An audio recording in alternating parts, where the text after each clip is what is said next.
বলেন যে জিহাদের সাথে যে তোমাকে আমি দিয়ে দিচ্ছি, তুমি কি রাজি আছো? না না না, কেন ভুল বলবে? বাবা মেয়ের বাবা হলো আচ্ছা, আমি জানি পশ্চিম চাকুলিয়া নিবাসী নাসুম মোহাম্মদ নাসুম মিয়ার ছেলে জিহাদ বিন নাসুম এর সাথে শুভ বিবাহে তুমি কি রাজি আছো?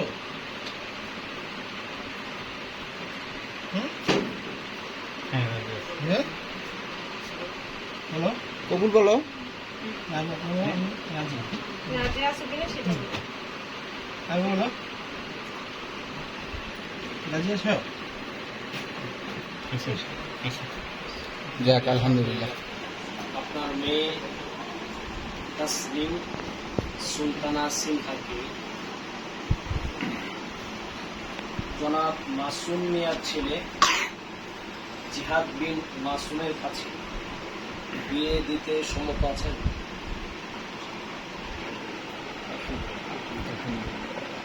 আপনি জনাব আবু তাহের ভুইয়ার মেয়ে তাসলিম সুলতানা সিনহা তাকে আপনার বিবাহ বন্ধনে গ্রহণ করতে সম্মত আছেন, কবুল করেছেন? আলহামদুলিল্লাহ, সবাই বলে আলহামদুলিল্লাহ। আলহামদুলিল্লাহ, বিবাহ হয়ে গেছে।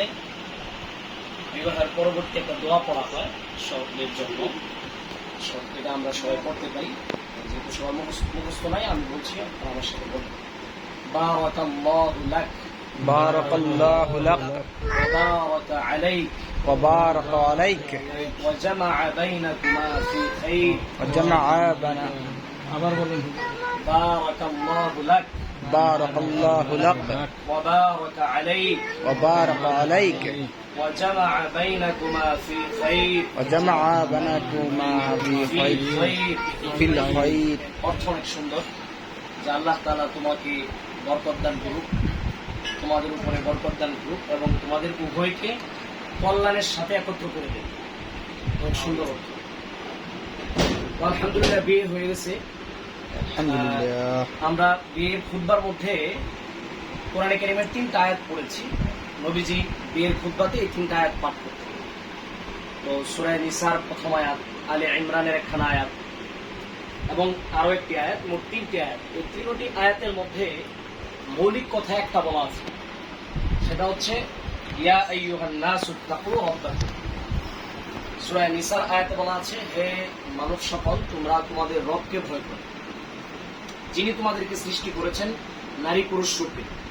এরপরে সেই অসংখ্য মানুষকে সেখান থেকে বংশ পরম্পরায় বিস্তৃত করেছেন।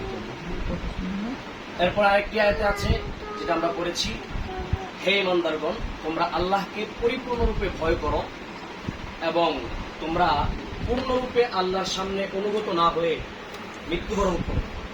তার মানে হলো পরিপূর্ণ আল্লাহর সামনে অনুগত হয়ে যায়, আল্লাহকে ভয় করো। আরেকটি আয়াত আমরা পড়েছি, সেই আয়াতের মধ্যে ছিল, হে ইমানদারগণ, তোমরা আল্লাহকে ভয় করো এবং কওলান সাদীদা। তো কওলান সাদীদ, এটার আমরা বাংলায় একক তর্জমা করা কঠিন। সাদীদ শব্দের ব্যাখ্যামূলক তর্জমা করতে হয়, একক শব্দে তর্জমা হয়। সাদীদ মানে ভালো কথা।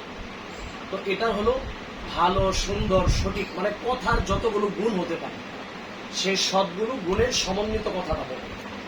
নম্র, কোমল, আরো যতগুলো কথার গুণ হতে পারে এগুলো। তোমরা আল্লাহকে ভয় করো এবং কথা এভাবে বলো, তাহলে কি হবে?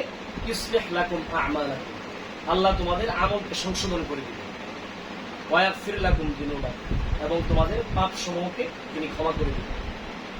এই 3টা আয়াত কেন পড়া হয়? উলামায়ে কেরামের ব্যাখ্যা করেছেন যে নবীজি বিয়ের খুতবাতে এই 3টি আয়াত কেন পাঠ করতেন, যে তোমরা আল্লাহকে ভয় করো। এর কারণ হচ্ছে বিয়ে এমন এক আজীব সম্পর্কের নাম, যেটা দুই মেরু থেকে দুইটা গতভাবে স্বভাবগতভাবে অনেক ব্যবধান আছে। একজনের কাছে পাখার বাতাস ভালো লাগে, আরেকজনের কাছে ভালো লাগে, কিন্তু সিম্পল বললাম। এভাবে অনেক ধরনের তাদের মধ্যে মতের অমিল থাকতে পারে, সেই মতের এত অমিল সত্ত্বেও তাদের থাকতে হবে পৃথিবীতে সবচেয়ে মিল হয়ে। এটা খুব জটিল কাজ। এই জায়গায় সবচেয়ে কোন জিনিসটা সমস্যা হবে, যেটা আইন দেওয়া সম্ভব, এবং বিয়ের জায়গাগুলো এমন জায়গা, ওই জায়গায় আইন দিয়ে কিছু করতে পারবে না। তাদের পরস্পরের এমন এমন সম্পর্কের বিষয় থাকবে, এমন এমন মনের ভাষার কথা থাকবে, যেই জায়গায় আসলে তাদের মনের ব্যথাটা আইন তো দূরের কথা, মা বাবাকে অনেক সময় বলা সম্ভব না, এমন কঠিন ব্যাপার সেবা হতে পারে। ওইটাতে হয়তো তাদের দুইজনকে শুধু ফেস করতে হবে। এই জন্যে আল্লাহ তাআলা এখানে উভয়কে যে নসিহতের জন্য এই আয়াতগুলো আনা হয়েছে, সেটা হচ্ছে আল্লাহর ভয়ই একমাত্র পারে এই জায়গায় প্রত্যেককে সৎ রাখতে এবং নত হতে। কারণ যখন দুইজনেই মানে পাওয়ার খাটায়, তখনই কিন্তু সেটা টিকে না, কারণ সেটা টিকার সম্ভাবনা থাকে না। তো উভয়ে নত